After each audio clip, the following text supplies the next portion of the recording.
मान्यवर नरेंद्र मोदी सरकार 2004 में भाजपा के नेतृत्व में एनडीए की सरकार बनी और ये 10 साल का कालखंड इस देश के गरीबों के लिए जब भी देश का इतिहास लिखा जाएगा स्वर्णिम अक्षर से लिखा जाएगा। एक 10 साल के समय के अंदर ही इस देश के गरीब को घर देने का काम हुआ,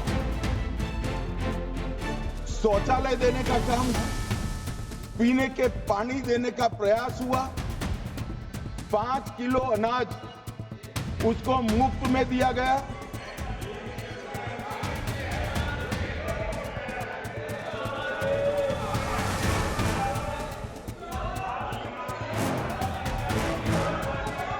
मान्यवर, इनको सुनना है तो मैं जवाब देने के लिए तैयार, तो दीजिए। मान्यवर, इनको घर में गैस देने का काम हुआ, 5 लाख तक का आयु दवाइयों का पूरा खर्च माफ कर दिया गया और मान्यवर उनके घर में बिजली भी पहुंचाई।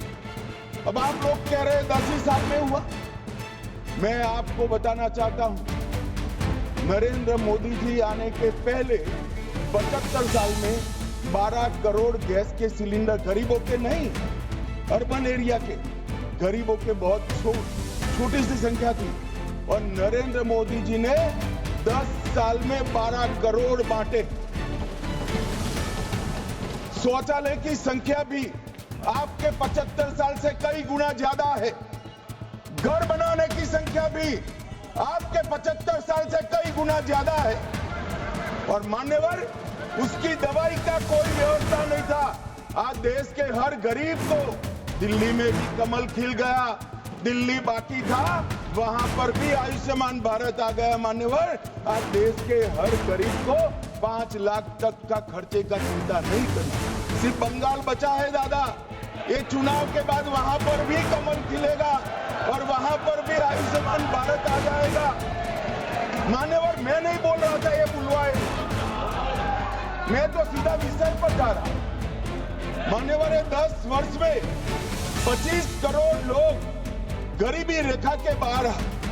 एक प्रकार से इसको घर मिल गया, घर में बिजली मिल गई, घर में पानी मिल गया, घर में शौचालय मिल गया, घर के ऊपर सोलर पैनल लगने लगा, इसको 5 लाख तक का बीमा मिल गया, 5 किलो अनाज मुफ्त मिल गया। अब गरीब को ये सब मिल तो गया मगर इसके सामने एक बहुत बड़ी समस्या आ गई। समस्या ये आई मान्यवर कि पहले इसका पूरा जीवन पीढ़ियों तक 365 दिन जिन चीजों के लिए जाता था वो सारी चीजें मोदी जी ने 10 साल में समाप्त कर। अब वो क्या करे, उसके लिए तो कोई काम ही नहीं बचा। अब वो गरीब को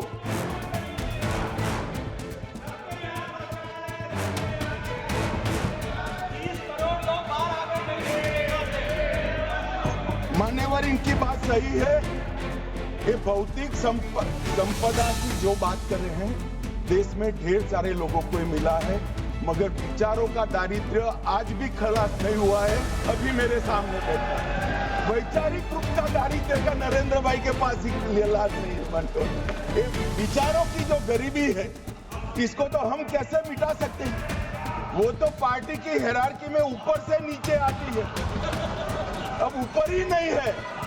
हमारे गुजरात में कहावत है कि कुएं में भी नहीं है तो खेत में कहां से आएगा। मान्यवर ये वैचारिक दारिद्र्य का बुरे पास कोई इलाज नहीं। मान्यवर ये गरीब के सामने एक समस्या कि अब क्या करना। मुफ्त अनाज मिल गया, बिजली का कनेक्शन आ गया, गैस आ, इसके लिए वो संघर्ष करना। अब उसको आगे बढ़ना, कुछ उद्यम करना, देश के विकास में अपना योगदान देना है मगर उसके पास पूंजी नहीं, बेचारे के पास पूंजी नहीं। पूंजी नहीं है तो वो कैसे करे? और मान्यवर पूंजी बगैर के व्यक्ति को उद्यमिता के साथ जोड़ने का एक ही रास्ता है, कोऑपरेटिव सेक्टर, जिसके माध्यम से 100-100 रुपए की पूंजी के मिलाकर करोड़ों लोग साथ में आकर अपना उद्यम कर रहे हैं, सम्मानपूर्वक जी रहे हैं, स्वरोजगार भी प्राप्त कर रहे हैं और स्वरोजगारी के माध्यम से देश के विकास में अपना योगदान भी दे रहे हैं। newsviews.in